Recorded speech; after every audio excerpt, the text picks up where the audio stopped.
À quelques semaines des élections générales, les Gabonais s'interrogent sur la crédibilité de certains candidats. Que pensez-vous de la candidature d'Asseli?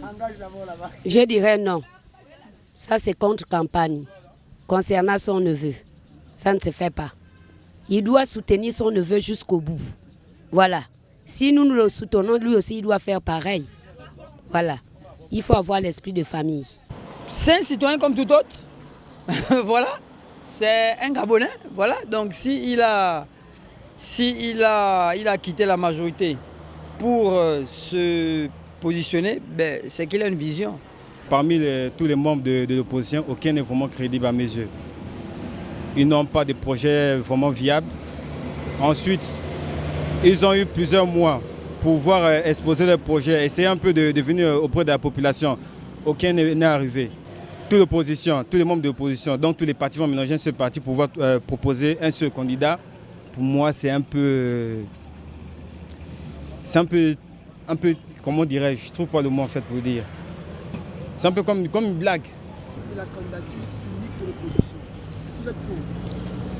Je ne suis pas pour parce que je sais que dedans, il y a beaucoup de traites qui vont encore tuer beaucoup de Gabonais. Je ne suis pas contre, mais je sais que tous ceux qui se sont présentés sont des menteurs. Hein? Donc, pour faire une opposition forte et dure et solide, il faut toujours être avec la population dans tous les contextes. Il faut connaître comment le gouvernement fonctionne. Tu ne peux pas te lever un bon matin dans ta maison parce que tu as un peu 100 000 pour aller te présenter à la candidature. Là, parmi eux, là, ce sont tous des exciteurs politiques. Le temps est donné. La candidature unique de l'opposition à la présidentielle de 2023 au Gabon fait débat. Qu'en est-il? Notre rédaction s'est rapprochée de l'actuel candidat Pierre Claver Maganga Moussavou du Parti social-démocrate PSD. Est-ce que vous connaissez le précédent avec Mba Bessol?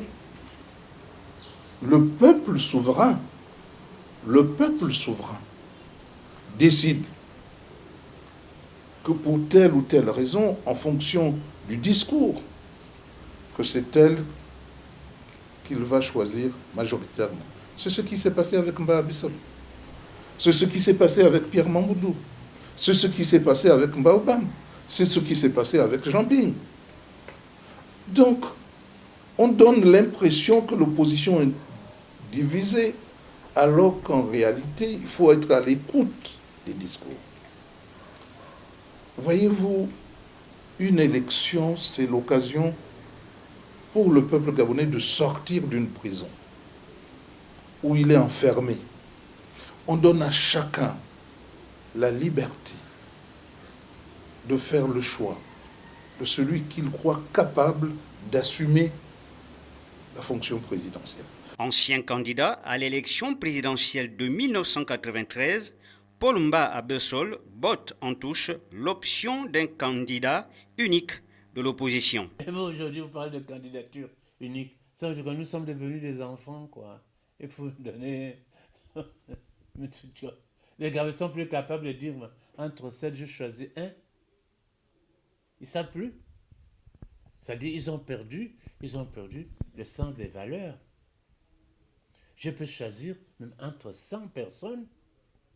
Je dis voilà, tel présente. La condition, il faut présenter un programme. Aujourd'hui, vous les entendez parler, il n'y a même pas de programme.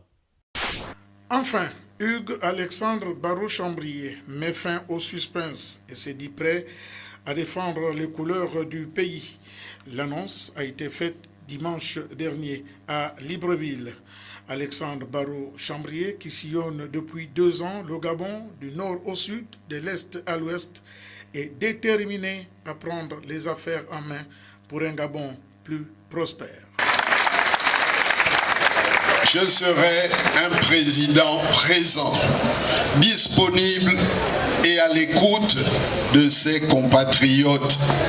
C'est ce que je projette.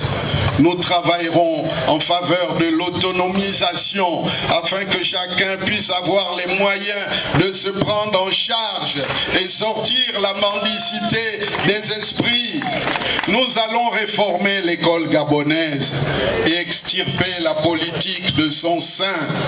Nous allons lui redonner ses lettres de noblesse par par la réappropriation de notre culture et l'enracinement dans nos valeurs.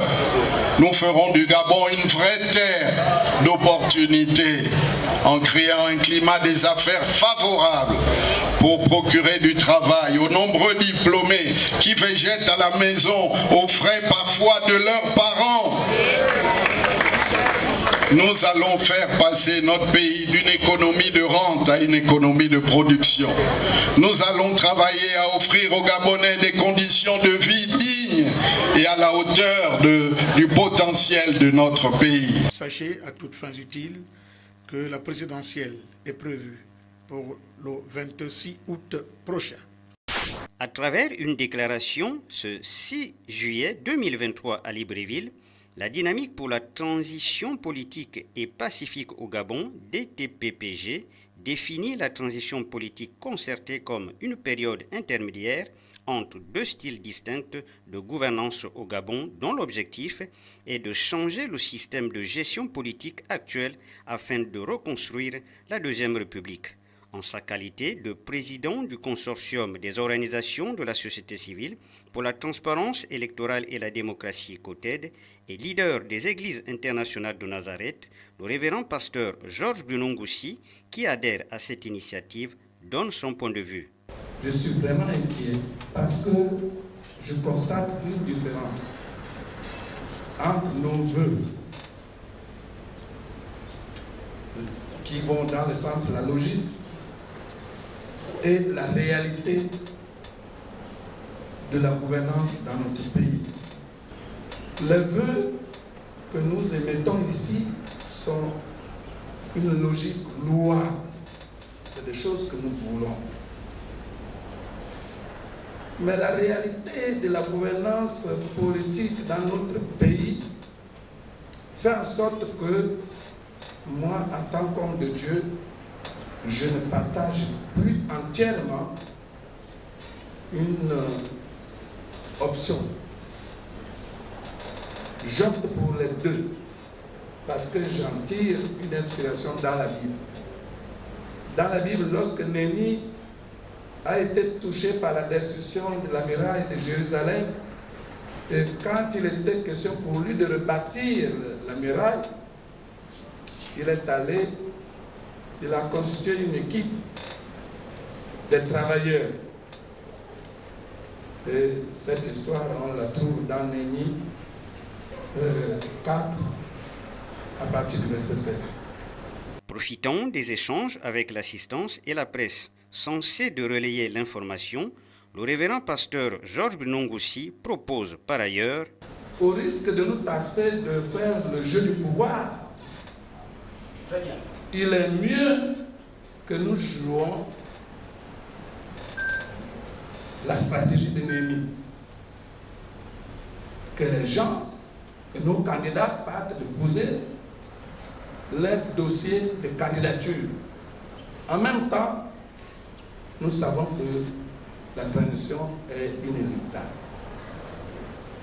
Il faut que la population sache que s'il y a élection, elle doit aller voter massivement.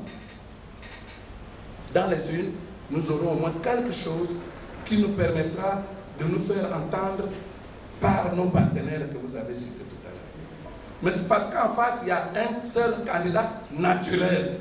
On avait déjà, Monsieur le Président, mis de côté le certificat médical. Voilà là où on les attend.